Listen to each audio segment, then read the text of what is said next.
नमस्कार, आप देख रहे ही राजतंत्र न्यूज चैनल और देखते हैं कानपुर से बड़ी खबर।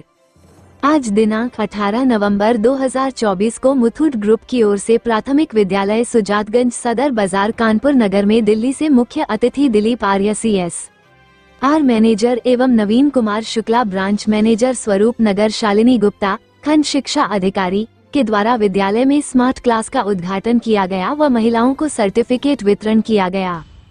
कार्यक्रम की शुरुआत हुई बच्चों के द्वारा सरस्वती वंदना, स्वागत गीत गण के द्वारा व बाल श्रम पर लघु नाटिका की प्रस्तुति की गई।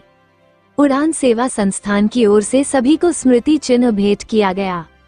इस अवसर पर कार्यक्रम को सफल बनाने के लिए खंड शिक्षा अधिकारी Shalini Gupta ji, Nandlal Yadav ji, food safety officer doctor Ajay Singh, food safety officer Krishna Dutt Tiwari ji, सृष्टि सामाजिक संस्थान से प्रतीक श्रीवास्तव जी, यूनिसेफ से हेमंत शर्मा जी, रजनी यादव, मीना मंच नगर क्षेत्र से गायत्री श्रीवास्तव, स्पेशल एजुकेशन नगर सदर बाजार, नीरू भाटिया गगागंज प्राथमिक विद्यालय, प्रिया गुप्ता भागवत टाटिया प्राथमिक विद्यालय एवं सुजानगंज प्राथमिक विद्यालय परिवार, समस्त अभिभावक गण एवं विद्यालय के छात्र छात्राएं, उड़ान सेवा संस्थान के अध्यक्ष उषा तिवारी जी उपस्थित रही। करना चाहूँगी दिल्ली से आए हुए मुथूट फाइनेंस CSR के मैनेजर श्री दिलीप जी का जोरदार तालियों से स्वागत। और हमारे बीच खंड शिक्षा अधिकारी श्रीमती शालिनी गुप्ता जी हैं, उनका भी मैं स्वागत अभिनंदन करते हूँ।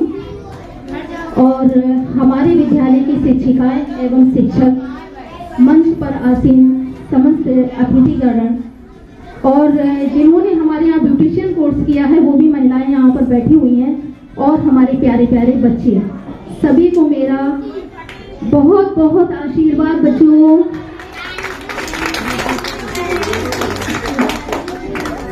ये जो कार्यक्रम हुआ है मुथूट फाइनेंस की ओर से, ये जो स्मार्ट क्लास आप लोगों को प्रोवाइड किए गए हैं, इसमें मेरा कुछ भी योगदान नहीं है, ये सब सर की ही देन है।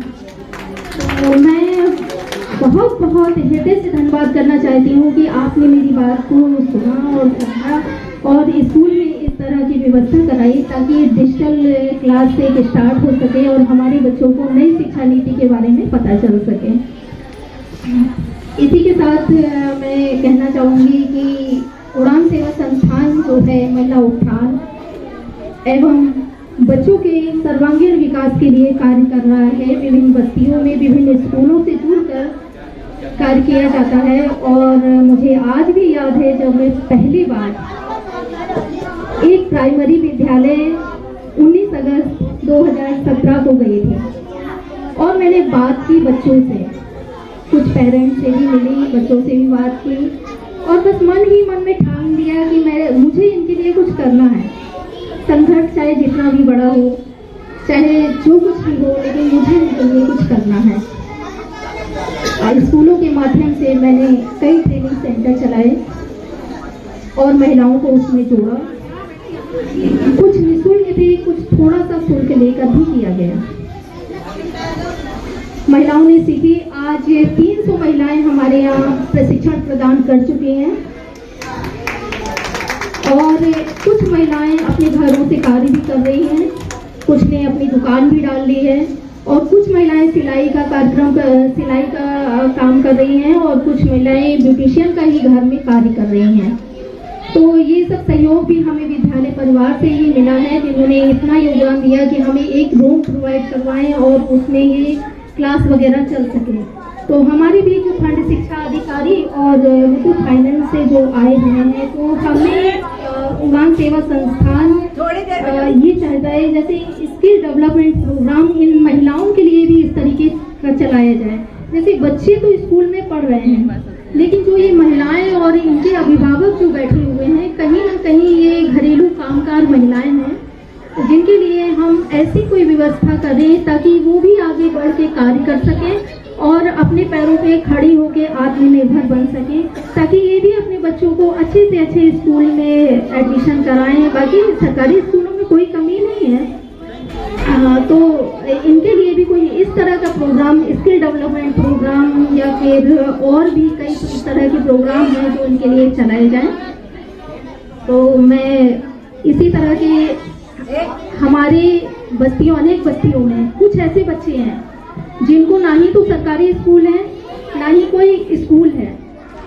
वो बच्चे अभी भी कूड़ा बीन रहे हैं, इधर उधर घूम रहे हैं और शिक्षा से बिल्कुल अनभिज्ञ हैं। उनके लिए मैं एक NFE सेंटर भी चलाती हूँ। 100 बच्चे हैं आसपास के इस तरह के, जो कई बच्चे ड्रॉप आउट हो गए हैं और कई बच्चे ऐसे हैं जो शिक्षा से जुड़े ही नहीं हैं। हालांकि प्रयास बहुत किया गया है, लेकिन ना ही तो उनके पेरेंट्स सुनने को तैयार हैं, ना ही बच्चे सुनने को तैयार हैं।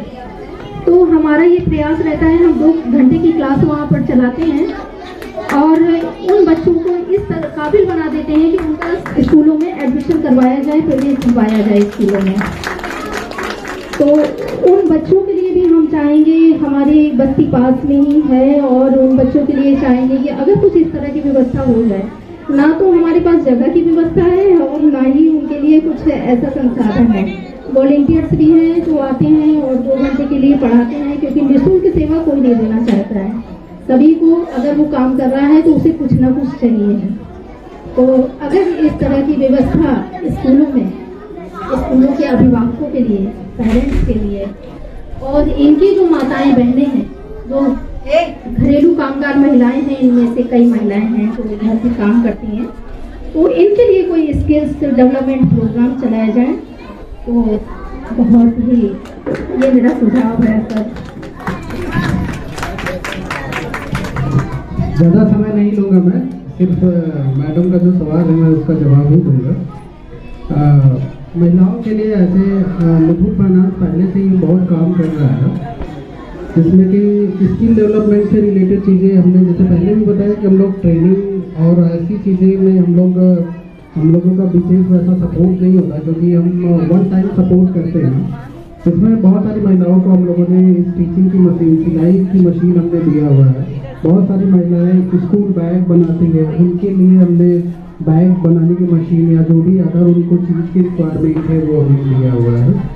तो कोई भी ऐसी चीज़ आप प्लान कर सकते हो। जैसे हमने अभिभावकों की बात करें तो हम लोगों ने बहुत जगह पे ई-रिक्शा डोनेट किया है।